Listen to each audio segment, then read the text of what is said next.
Welcome back to the deep dive. Today, we are cracking open a name that sits right at this critical intersection of market tailwinds, overwhelming structural advantage, Mm. and almost existential regulatory risk. Mm-hmm. LPL Financial Holdings, ticker LPLA. For the truly sophisticated investor, the type that lives in the nuances of financial engineering and operational leverage, this is arguably the most compelling and confusing story in wealth management right now. It absolutely is, and you highlight that tension perfectly.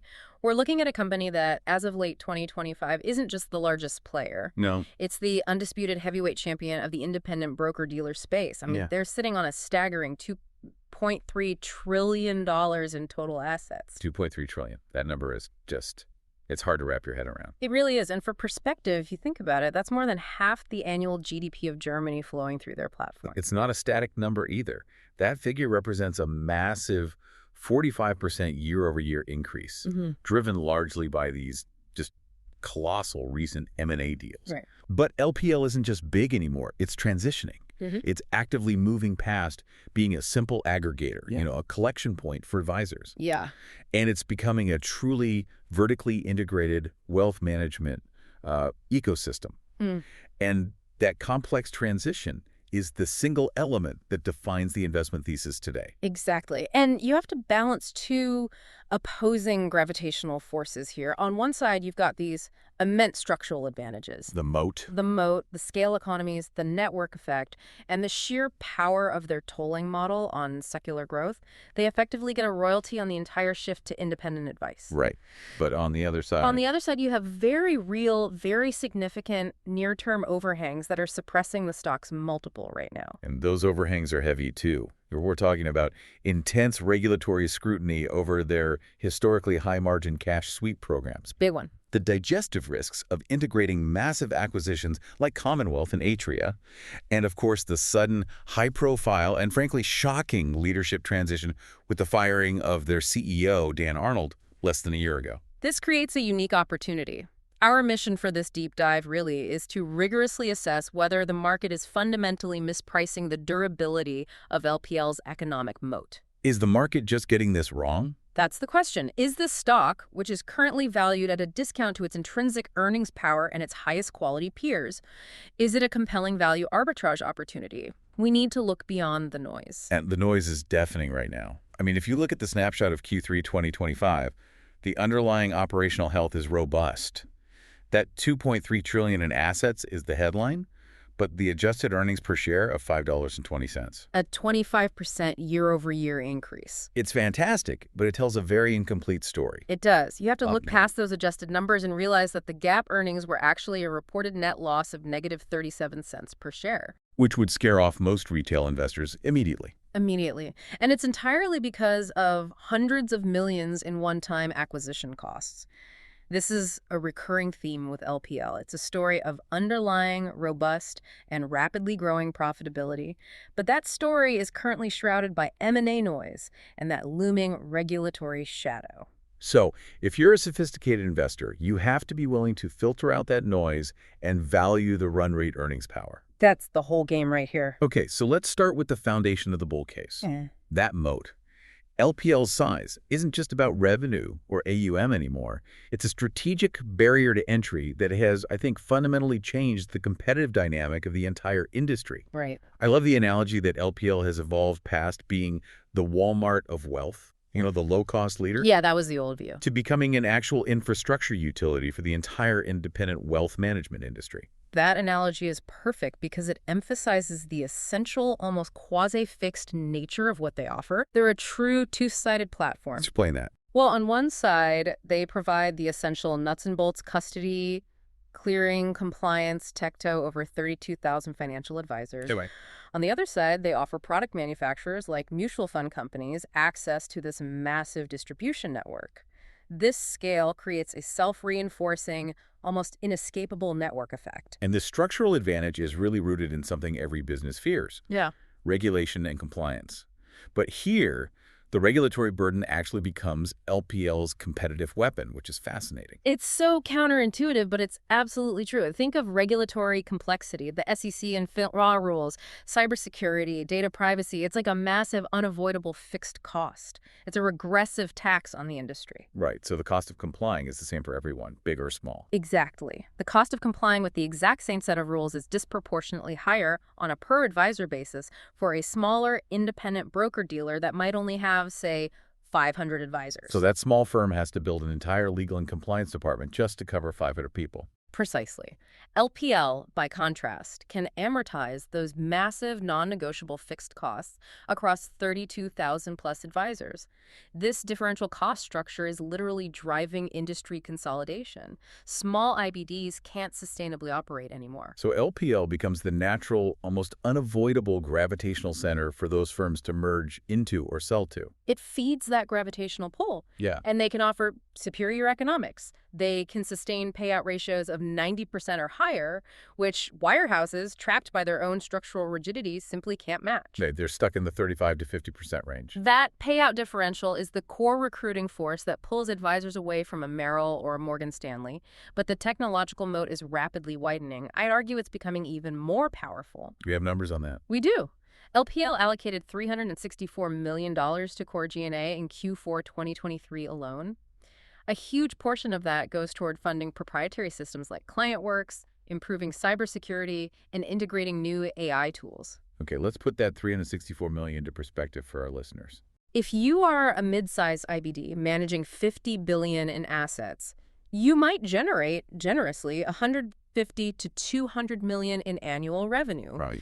You cannot afford to allocate hundreds of millions a year just to R&D and cybersecurity. It's impossible. You are perpetually 2 steps behind LPL technologically, and your advisors know it. It's not just a marginal difference anymore, it's existential.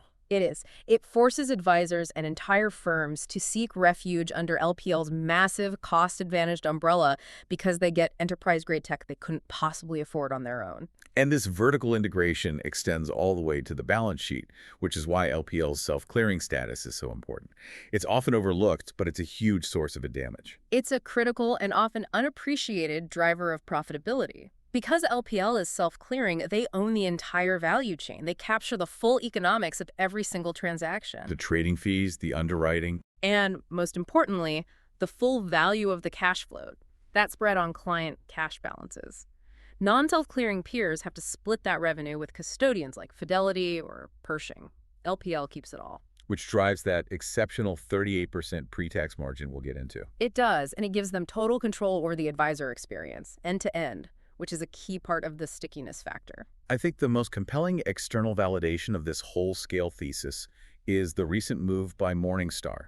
They upgraded LPL's economic moat rating from narrow to wide. A huge statement. That's a powerful statement from a research firm that's focused on long-term intrinsic value. It is, and they explicitly cited switching costs and a durable cost advantage as the drivers. It validates the idea that LPL has crossed the threshold where its scale is no longer just large. It's now a genuine, long-term, virtually insurmountable defensive fortification. It's like a regulated utility. Speaking of switching costs, let's talk about that asset stickiness. Yeah. LPL reported an asset retention rate of approximately 98% in Q2 2025. That's nearly perfect. It's an annuity-like revenue stream that is extremely difficult to disrupt. Why is it so high? That 98% figure just reflects how administratively complex and financially painful it is for an advisor to move their entire book of business. You have to repaper every client relationship. Thousands of client accounts, transfer historical data, you have transition downtime. It's a massive disruption. But LPL's track record in managing this process for incoming advisors is what gives the market confidence in their M&A strategy. The benchmark here has to be the Waddell & Reed acquisition from 2021. Absolutely. Yeah. That was the proving ground. The firm successfully ported the Waddell & Reed assets and retained roughly 95% of them, exceeding their initial targets. That track record provides the credibility needed for investors to tolerate the risks with Commonwealth and Atria today. The market believes they have the playbook down cold. But the deep embedding goes beyond just the paperwork. LPL has engineered ClientWorks, their proprietary platform, to be the central nervous system for their advisors. It's a commitment device. A commitment device, I like that. It truly is. ClientWorks handles everything: trading, CRM, financial planning, compliance. Once an advisor integrates their entire workflow into that single proprietary system, the cost and pain of decoupling are immense. You'd have to rebuild your entire practice from scratch on a new tech stack. And they offer services that make it even harder to live this business solutions offering. Right. What is that exactly? That's the next level of stickiness. Business Solutions is LPL offering outsourced services like virtual CFOs, outsourced chief marketing officers, admin support. So LPL is no longer just a custodian. They've become the outsourced back office for the advisor's entire small business. Exactly. The more embedded the advisor becomes, the less likely they are to defect, no matter how aggressively a competitor tries to recruit them. For years, LPL battled that Walmart perception. Great for the high-volume, cost-sensitive advisor, but maybe not for the high-net-worth specialist. But their strategy has been to completely fragment the definition of independent and move upmarket. This diversification of affiliation models is a strategic masterstroke. It expands their total addressable market, and it reduces risk tied to any single client segment. They realized that one size doesn't fit all. They did. The advisor breaking away from a wirehouse has different needs. They don't want to start a business from scratch. They want a turnkey solution. LPL now has a bespoke offering for everyone. That's where Strategic Wealth Services, or SWS, really shines. SWS is LPL's premium, high-touch answer designed specifically for those wirehouse breakaways. It's turnkey independence in the truest sense. What does that mean, turnkey? LPL handles the massive upfront friction points, negotiating real estate leases, managing the IT setup, building the branding, providing staffing support. SWS removes the single biggest operational barrier for high-producing advisors considering independence. Which is the fear of suddenly becoming a small business owner. Exactly. It's a brilliant way to capture the highest quality assets. And then you have their employee model, Linsco, competing directly with large institutions. That's their W-2 model. It is. This targets advisors who want the autonomy and higher payout but still prefer the stability of an employment arrangement. Crucially, even in this model, the advisors retain ownership of their book. This allows LPL to capture a segment that Raymond James and Ameriprise have historically dominated. And we can't overlook institution services, which LPL has essentially locked down through acquisition. They're now the dominant provider of outsourced wealth management to banks and credit unions. By acquiring the wealth management arms of massive institutions like BMO Harris, M&T Bank, First Horizon, they cement that dominance. So regional banks just outsource their entire wealth division to LPL. They do. It significantly reduces their compliance costs and operational risk. LPL becomes the low-cost, high-compliance vendor in this massive segment. This strategic evolution means LPL is perfectly counterpositioned against the behemoths Morgan Stanley, Merrill Lynch. They are exploiting the structural rigidity of that wirehouse model. Wirehouses have to prioritize return on equity for the parent company, which means their margins depend on cross-selling proprietary products or banking services. A conflict of interest. A huge one. LPL markets itself explicitly as conflict-free. They provide the platform and let the advisor choose the best product for the client. The wirehouses are in a structural bind. If they compete with LPL on payouts, they destroy their core banking margins. Exactly. And to offer the autonomy LPL provides, they'd undermine their internal cross-selling infrastructure. So LPL exploits this by offering the superior value prop. Keep more of your revenue, gain autonomy, and never be forced to sell a proprietary product. And the data shows it's working. The data speaks for itself. From 2020 to 2024, LPL posted a net gain of over 8,000 representatives, while the major wirehouses continued to shed talent. LPL is where the high-quality assets are migrating. Okay, let's pivot to the numbers, because this is where the critical investor needs to apply the most skepticism. Oh. We have to analyze the quality of LPL's earnings, which are heavily obscured right now. They are. When we look at LPL's revenue, understanding the mix is crucial for stability analysis. And advisory fees are the single dominant driver now, nearly 60%, 58.2% in Q3 2025 of total assets. This is the gold standard of revenue quality. It's a recurring asset-based annuity stream that just tracks market performance. As the S&P 500 rises, LPL's revenue rises automatically. Then you have commissions, which are declining as a percentage. Right. That reflects the industry-wide shift to fee-based advice. And the third bucket, the high-margin, highly controversial segment, is asset-based revenues, the cash sweep and sponsorship fees, which we will drill into. The headline number is massive. Total revenue in Q3 2025 was $4.5 billion, a huge 48.4% year-over-year jump. And that jump is overwhelmingly driven by the consolidation of the recently acquired Commonwealth and Atria revenues. So to assess LPL's true operational efficiency, you advise focusing on gross profit. I do. This metric strips out the variable advisor payouts, giving us a cleaner look at the efficiency of the platform itself. In Q3 2025, gross profit rose 31% year-over-year to $1.48 billion. That's the underlying health of the platform shining through the noise. It is, and this translates directly into exceptional operating leverage. Their adjusted pre-tax margin stood at 38% in Q3 2025. Wait, 38%? That's wildly high in the brokerage world. Most peers are running in the 20 to 25% range. How do they sustain that gap? It goes directly back to that scale moat we discussed. That 38% margin illustrates the immense power of operating leverage. LPL adds billions in new assets onto a massive yet largely fixed technology and compliance cost base. So the marginal dollar of revenue drops straight to the bottom line at an extremely high rate. Because the infrastructure cost is already paid for. But let's go back to that earnings quality caveat. The adjusted EPS of $5.20 contrasts so sharply with the GAAP net loss of negative 37 cents. That divergence is startling. It is, and you need to understand the mechanics. That GAAP loss was almost entirely due to $419 million in one-time, non-cash acquisition costs related to the Commonwealth integration. Things like severance, systems decommissioning. Exactly, accounting write-offs. We have to filter that out. You need to focus on the run rate EBITDA.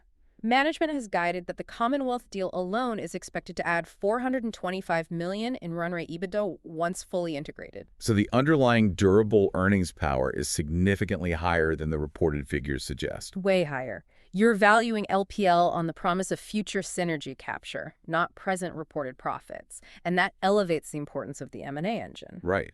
They've perfected this acquisition roll-up strategy. National Planning Holdings, Waddell & Reed, Boning & Scattergood, Atria, and now the absolute crown jewel, Commonwealth. The Commonwealth deal is a massive multi-billion-dollar bet, $2.7 billion in cash. As a critical investor, my skepticism radar immediately goes up. This deal's success hinges entirely on one KPI. Advisor retention. Advisor retention. LPL is targeting 90%. That seems highly optimistic. It's a high bar, and you are right to be skeptical. Commonwealth advisors are accustomed to a premier white glove service. They have the highest J.D. Power satisfaction ratings in the industry for a reason. So asking them to transition to the LPL mass market chassis carries inherent risk. It does. What's the status now? As of late 2025, nearly 80% of Commonwealth assets had officially committed to moving to the LPL platform. Okay, that's promising. It's promising, and it suggests the playbook is working. However, the final integration, slated for late 2026, is the ultimate high-wire act. It involves migrating billions in assets off Fidelity's platform and onto LPL's systems. A massive technical lift. And an even larger cultural lift. If LPL doesn't maintain that boutique level of service, those assets, which are the most mobile in the industry, could walk. So the strategic purpose here is twofold. Capture assets, but also acquire the high-end brand to address LPL's historical weakness. Precisely. They acquired Commonwealth to address its brand gap and move definitively upmarket. They're trying to prove that scale and high-touch service are not mutually exclusive. They also added Atria Wealth Solutions, which was a cheaper deal but potentially carries even higher integration risk. Right. Atria adds $155 million in run rate EBITDA, but you noted the key risk, fragmentation. Atria was composed of 7 different broker-dealers. 7 different systems, 7 different cultures. Exactly. Combining 7 different systems is exponentially more complex than integrating a monolithic firm like Commonwealth. LPL has to prove its integration capacity is robust enough. And what does this massive capital outlay do to their return on invested capital? Their ROIC. That's what really matters for compounders. LPL's historical average ROIC was very strong, around 15.3% through 2024. However, that $2.7 billion cash outlay for Commonwealth temporarily swells the denominator of that ROIC calculation. So it's going to depress the ROIC metric in the short term. It will. The entire valuation thesis relies on LPL successfully executing the synergies, realizing the full $425 million in EBITDA, and driving ROIC back into the 20+% range post-synergies. If they fail, the deal fundamentally destroys value. The M&A engine is powerful, but LPL also has this relentless organic growth machine. They are the undeniable recruiting juggernaut of the industry. Their organic net new assets, or NNA, were $33 billion in Q3 2025. That's a strong 7% annualized growth rate. This metric is critical because it ensures the firm is growing even when the market is flat. They're not just buying growth. They're not. Total recruited assets hit $168 billion over the trailing 12 months. That just shows their dominance in attracting breakaways across all channels. They are also getting innovative with their recruiting levers, specifically the liquidity and succession program. This is a clever program. Can you detail how it works? This is truly innovative. It's effectively a retention tool masquerading as a recruiting tool. It addresses the industry's looming graying advisor problem. LPL acts as a principal investor.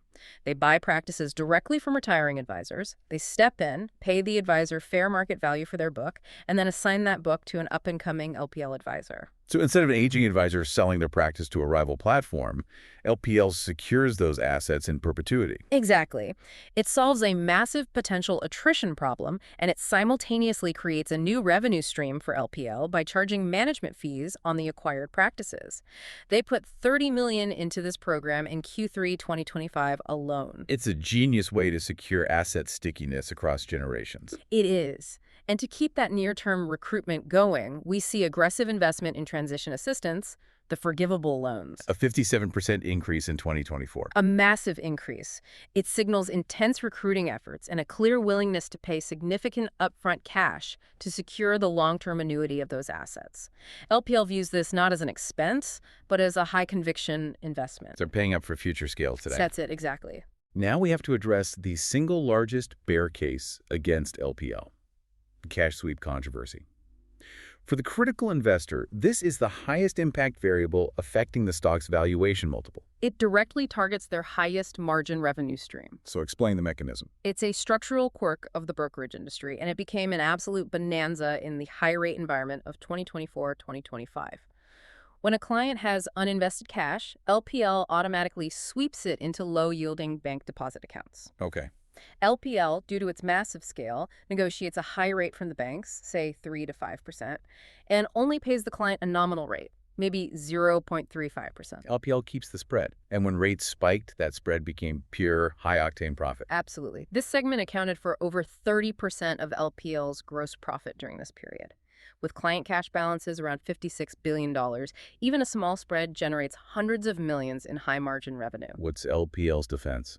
They argue the cash is just transactional, averaging only about 5% of total client assets, and that the profit generated subsidizes lower trading fees and account maintenance fees elsewhere. But that windfall has attracted the sharks. The Peters v. LPL financial class action lawsuit is the bellwether here. It is. And the crucial distinction in that lawsuit, decided mid-2025, was a significant partial victory for LPL. The judge dismissed the breach of fiduciary duty claims regarding brokerage accounts. That was massive. It removed the existential threat of huge punitive damages. It did, but the threat didn't vanish entirely, right? Right.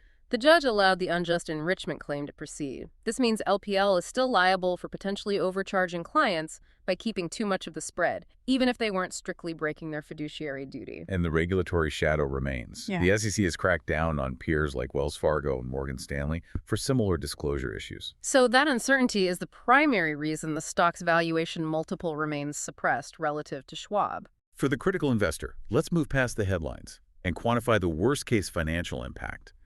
What's the maximum damage to earnings? Analysts have modeled this. A forced structural repricing of those cash sweeps, meaning LPL has to pay near market rates, could cost LPL upwards of $380 million in annual earnings. Wow. Given their share count, that translates to roughly $3.80 per share. That's a permanent 15 to 20% reset of the firm's earnings power. $3.80 per share. That is a massive hit. So let's connect this to the shifting interest rate environment, which is adding a headwind, but also maybe mitigating some of the regulatory heat. That's the critical nuanced point. LPL's deposit beta, how much of a rate change they pass through to the client. During the Fed's hiking cycle, LPL's deposit beta was very low, around 15%. So they kept more profit for themselves. Exactly, maximizing their spread. But here's the change. As the Fed began cutting rates in late 2025, LPL's deposit beta ticked up to 20%. This signals a financial headwind, as the gross yield they earn on cash naturally compresses. That's a double whammy for margins, but it lessens the regulatory heat. Precisely. The lower spread reduces the massive profitability of the program, which in turn reduces the political and regulatory pressure on LPL to reform the sweep program drastically. The crisis mitigates itself as rates normalize. So based on that partial legal victory and the natural compression of rates, is the market correctly pricing in this risk? The consensus is that the market has likely priced in a normalization of sweep yields. The spread will shrink due to market forces and minor tweaks. It has not priced in a catastrophic structural elimination of the revenue stream. And the diversified revenue base provides a buffer. It does. But this remains the single most critical factor to monitor. Any news suggesting a mandatory move to full market yield pricing would immediately trigger that 380 per share drop. Let's discuss capital allocation. LPL is a free cash flow machine. How management deploys that capital speaks volumes about their confidence, especially after these huge acquisitions. Management operates with three clear priorities for free cash flow, in order: M&A, aggressive share buybacks, and a modest dividend. They keep the dividend low, 30 cents a quarter, to retain flexibility. Exactly. For high ROI growth opportunities. The buybacks were massive, $1.1 billion in 2024, but they had to slow that pace down dramatically. To fund the Commonwealth deal. Correct. For the investor looking for a catalyst, the resumption of aggressive share buybacks in 2026, once they start deleveraging, is a key lever for accelerating EPS growth. How heavy is their debt load now? Does it threaten their investment grade status? Leverage spiked to about 2.04 times EBITDA. This is calculably within their publicly stated target range of 1.5 to 2.5. That's manageable. It is. Their investment-grade credit rating is secure because LPL's cash flow is incredibly strong and allows for rapid deleveraging. They use debt strategically, but they are disciplined. Okay, let's talk about the seismic CEO transition.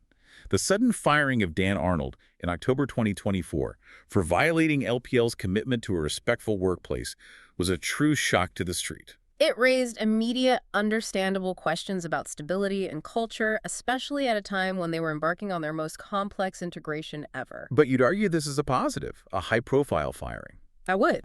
In the long run, yes. Oh. The board's swift and decisive action, firing him for cause, forcing him to forfeit significant equity, is a massive, long-term positive signal for strong corporate governance. How so? It shows the board prioritizes culture, compliance, and long-term risk management over star power.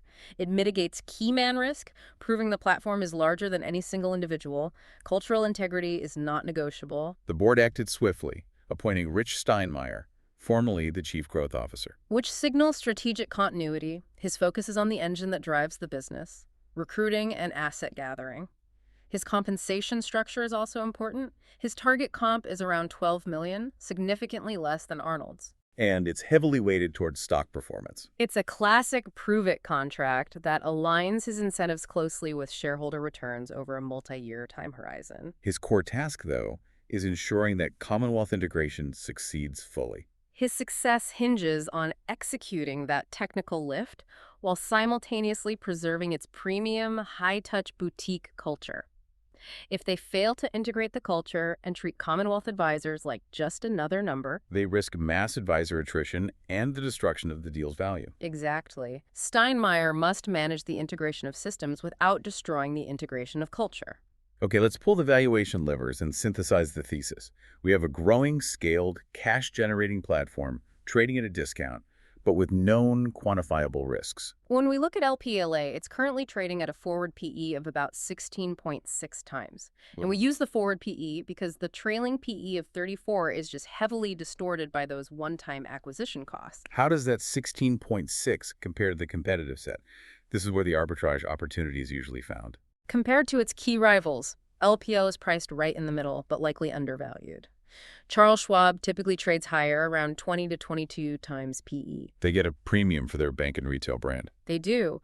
Raymond James trades similarly to LPL, around 15 to 16 times, but it's arguably a more capital-intensive business because of its bank ownership. Right. And Ameriprise trades at a deeper discount, 12 to 14 times, due to the legacy drag from its large insurance and annuity businesses. So the thesis is that LPL's current valuation gap versus Schwab, a 4 to 6 multiple point difference, is unwarranted, especially given LPL's superior capital-light structure. That is the core argument. LPL has arguably better B2B economics, a purer, less capital-intensive model, and a superior organic growth rate compared to Schwab. It's trading at a classic QARP quality at a reasonable price level. The market is overly focused on transient risks rather than durable scale. I believe so. And if you look at intrinsic value estimates from external analysts, they suggest LPL is significantly undervalued. Morningstar pins their fair value at $504 a share. Alpha Spread's base case is $473. And those estimates factor in the relentless growth vectors. LPL is riding the secular shift toward independent financial advice. A multi-decade tailwind.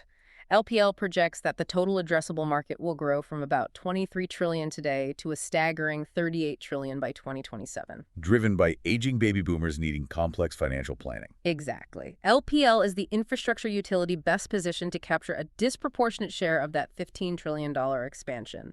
The advisory fee revenue stream alone will eventually overshadow the cash sweep issue entirely. So if the bull case plays out, we're not just looking for earnings growth, we're looking for multiple expansion. The bull scenario is contingent on two key successes. First, successful integration of Commonwealth and realizing that full $425 million EBITDA synergy.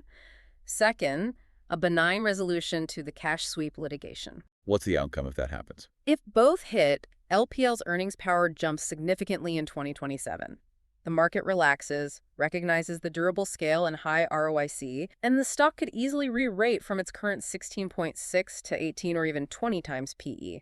It transitions from a value with risk play to a compelling long-term compounder. That's the bull case. But the risks are binary and material. Mm-hmm. What are the scenarios that collapse the valuation? Scenario 1 is the regulatory shock, which we quantified.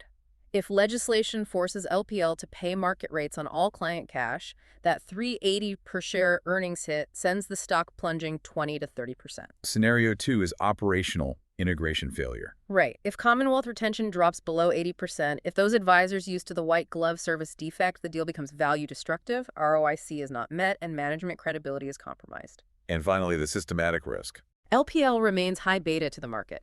A severe market correction in 2026 would immediately hit their primary revenue source, AUM-based advisory fees, leading to revenue contraction and margin compression across the board. Okay, we've covered the structural moat, the M&A engine, and the existential regulatory risk.